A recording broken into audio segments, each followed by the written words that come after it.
Hi all, welcome back. അപ്പോൾ ഇന്ന് ഞാൻ എല്ലാവർക്കും തയ്യാറാക്കാൻ പറ്റുന്ന ഒരു വെറൈറ്റി സ്നാക്കായിട്ടാണ് കേട്ടോ വന്നിട്ടുള്ളത്. സിമ്പിളായിട്ട് തയ്യാറാക്കാൻ പറ്റുന്ന സ്നാക്കാണ്. ഞാൻ വെറുതെ ഒന്ന് ട്രൈ ചെയ്ത് നോക്കിയപ്പോൾ സക്സസ് ആയിട്ടുള്ള ഒരു റെസിപ്പിയാണ് കേട്ടോ ഇത്. നല്ല ടേസ്റ്റും ഉണ്ട് കഴിക്കാൻ.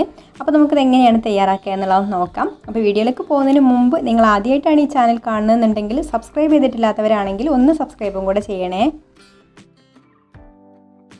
അപ്പോൾ നമ്മുടെ ഈ ഒരു സ്നാക്ക് ഉണ്ടാക്കാൻ വേണ്ടിയിട്ട് ഞാനിവിടെ 1/2 കപ്പ് പരിപ്പാണ് കേട്ടോ എടുത്തിട്ടുള്ളത്. നമ്മൾ റേഷൻ കിറ്റിലൊക്കെ കിട്ടുന്ന ആ ഒരു പരിപ്പാണിത്. ഇത് നമുക്കൊരു ബൗളിലേക്ക് ഇട്ട് കൊടുക്കാം. ഇനി നമുക്കിതിലേക്ക് ആവശ്യത്തിന് വെള്ളം ഒഴിച്ചു കൊടുത്തിട്ട് കുതിരാനായിട്ട് മാറ്റി വെക്കാം. ഒരു 3-4 മണിക്കൂർ വെക്കണം കേട്ടോ. എന്തായാലും ഇത് നന്നായിട്ടൊന്ന് കുതിർന്ന് കിട്ടണം. അപ്പോൾ നമ്മുടെ പരിപ്പ് ഇവിടെ നന്നായിട്ട് കുതിർന്ന് വന്നിട്ടുണ്ട് കേട്ടോ. അപ്പോൾ ഞാനിതിപ്പോൾ വൈകുന്നേരമാണ് എടുക്കുന്നത്. രാവിലെ ഒരു 10 മണിയാകുമ്പോൾ കുതിരാനായിട്ട് ഇട്ടതായിരുന്നു. വൈകുന്നേരമൊക്കെ കടി ഉണ്ടാക്കാനാണെങ്കിൽ നമ്മൾ രാവിലെ തന്നെ കുതിർത്ത് വെച്ചാൽ മതി. ഇനി ഇത് നന്നായിട്ടൊന്ന് കഴുകിയെടുത്തതിന് ശേഷം നമുക്കിതുപോലെ ഒരു അരിപ്പയിൽ വെള്ളമൊക്കെ പോകാൻ വേണ്ടിയിട്ട് ഊറ്റി വെക്കാം. ഇനി ഞാനിവിടെ മിക്സിയുടെ ജാർ എടുത്തിട്ടുണ്ട്. അതിലേക്ക് നമുക്ക് നമ്മൾ ഊറ്റി വെച്ചിട്ടുള്ള വെള്ളമൊക്കെ വാർന്നു പോയിട്ടുള്ള പരിപ്പ് ഇട്ട് കൊടുക്കാം. അപ്പോൾ ഞാനിപ്പോൾ ഇവിടെ ചെറിയ ജാറാണ് കേട്ടോ എടുത്തിട്ടുള്ളത്. അപ്പോൾ നമുക്ക് വെള്ളമൊക്കെ ഇല്ലാതെ ഇതുപോലെ അരച്ചെടുക്കാൻ ചെറിയ ജാറാണ് നല്ലത്. ഇനി നമുക്കിതൊന്ന് അരച്ചെടുത്തിട്ട് വരാം. ഒരുപാട് ഫൈനായിട്ടൊന്നും അരച്ചെടുക്കണ്ട കേട്ടോ. നമ്മൾ സാധാരണ പരിപ്പോടൊക്കെ അരച്ചെടുക്കുന്നത് പോലെ തന്നെ അരച്ചെടുത്താൽ മതി. ചെറുതായിട്ട് പരിപ്പിൻ്റെ കഷ്ണങ്ങളൊക്കെ വേണം കേട്ടോ. എന്നാലേ ഉള്ളൂ നമുക്ക് കുറച്ചൊരു ക്രിസ്പി ആയിട്ടുള്ള സ്നാക്ക് കിട്ടുള്ളൂ. ഞാനിവിടെ 2 ബാച്ചായിട്ടാണ് കേട്ടോ അരച്ചെടുത്തിട്ടുള്ളത്. അപ്പോൾ ഇതും കൂടി ഇനി നമുക്ക് ഈ ഒരു ബൗളിലേക്ക് ഇട്ട് കൊടുക്കാം. ഇനി നമുക്കിതിലേക്ക് 1/2 കപ്പ് തേങ്ങ ചിരവിയത് ചേർത്ത് കൊടുക്കാം. പിന്നെ 1/4 ടീസ്പൂണ് ഏലക്കാപ്പൊടിയും 1/4 ടീസ്പൂണ് ചുക്കുപൊടിയും ചേർത്ത് കൊടുക്കുന്നുണ്ട്. ഇനി നമുക്കിതിലേക്ക് മധുരത്തിന് ആവശ്യമായിട്ടുള്ള ശർക്കര ഇതുപോലെ ചീകി എടുത്തിട്ടുണ്ട്, അത് ചേർത്ത് കൊടുക്കാം. ഞാനിവിടെ ഒരു വലിയ അച്ച ശർക്കരയാണ് കേട്ടോ എടുത്തിട്ടുള്ളത്. അപ്പോൾ നിങ്ങൾ മധുരം നോക്കിയിട്ട് അതിനനുസരിച്ച് ചേർത്ത് കൊടുക്കാം.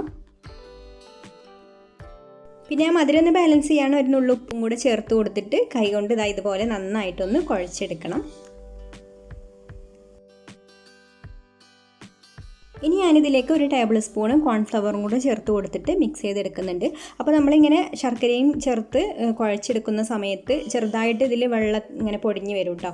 ആ ഒരു സമയത്ത് നമ്മൾ അതിനാവശ്യമായിട്ടുള്ള കോൺഫ്ലവർ ചേർത്ത് കൊടുത്താൽ മതി. ഞാനിപ്പോൾ ഇവിടെ ഒരു ടേബിൾ സ്പൂൺ മാത്രമേ ചേർത്ത് കൊടുത്തിട്ടുള്ളൂ. ഇനി നിങ്ങൾ കുഴച്ചെടുക്കുമ്പോൾ കൂടുതലായിട്ട് വെള്ളത്തിൻ്റെ അംശം വരികയാണെന്നുണ്ടെങ്കിൽ അതിനനുസരിച്ച് കോൺഫ്ലവർ ചേർത്ത് കൊടുത്താൽ മതി.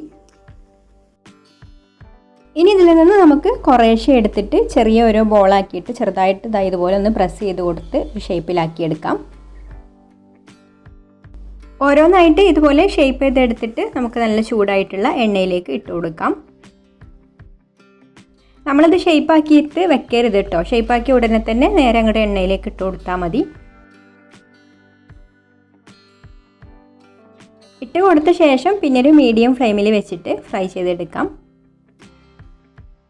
ഇപ്പോൾ ചെറുതായിട്ടൊന്ന് മൂത്ത് തുടങ്ങിയിട്ടുണ്ട് കേട്ടോ. അപ്പോൾ നമുക്ക് ഇതൊന്ന് മറിച്ചിട്ട് കൊടുക്കാം.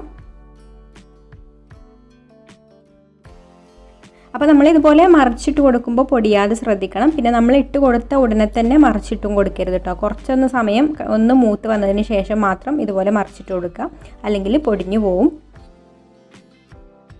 ഇപ്പോൾ ഇതെല്ലാം ഇവിടെ നന്നായിട്ട് മൂത്ത് വന്നിട്ടുണ്ട്. ഇനി നമുക്കിത് കോരിയെടുക്കാം. അപ്പോൾ പരിപ്പ് വെച്ചിട്ട് പെട്ടെന്ന് തയ്യാറാക്കാൻ പറ്റുന്ന ഒരു അടിപൊളി സ്വീറ്റ് സ്നാക്ക് ഇവിടെ റെഡി ആയിട്ടുണ്ട്. പുറമേ നല്ല ക്രിസ്പി ആയിട്ടും അകത്ത് നല്ല സോഫ്റ്റ് ആയിട്ടുള്ള ഒരു സ്നാക്കാണ് കേട്ടോ ഇത്. അപ്പോൾ എല്ലാവരും ഒന്ന് ട്രൈ ചെയ്ത് നോക്കിയിട്ട് ഫീഡ്ബാക്കൊക്കെ അറിയിക്കണേ. നിങ്ങൾക്ക് ഈ ഒരു റെസിപ്പി ഇഷ്ടമായിട്ടുണ്ടെങ്കിൽ ഒന്ന് ലൈക്ക് ചെയ്യുക, ഷെയർ ചെയ്യുക. ഇഷ്ടപ്പെട്ടിട്ടില്ലെങ്കിൽ ഡിസ്ലൈക്കും ചെയ്യാം. അതുപോലെ നിങ്ങളുടെ അഭിപ്രായങ്ങളൊക്കെ താഴെ കമൻറ്റ് ചെയ്യുക. പിന്നെ ഈ ചാനൽ സബ്സ്ക്രൈബ് ചെയ്യാതെ കാണുന്നവരാണെങ്കിലും ഒന്ന് സബ്സ്ക്രൈബും കൂടെ ചെയ്യണേ. അപ്പോൾ ഇനി മറ്റൊരു നല്ല റെസിപ്പിയുമായിട്ട് അടുത്ത വീഡിയോയിൽ കാണാം. താങ്ക്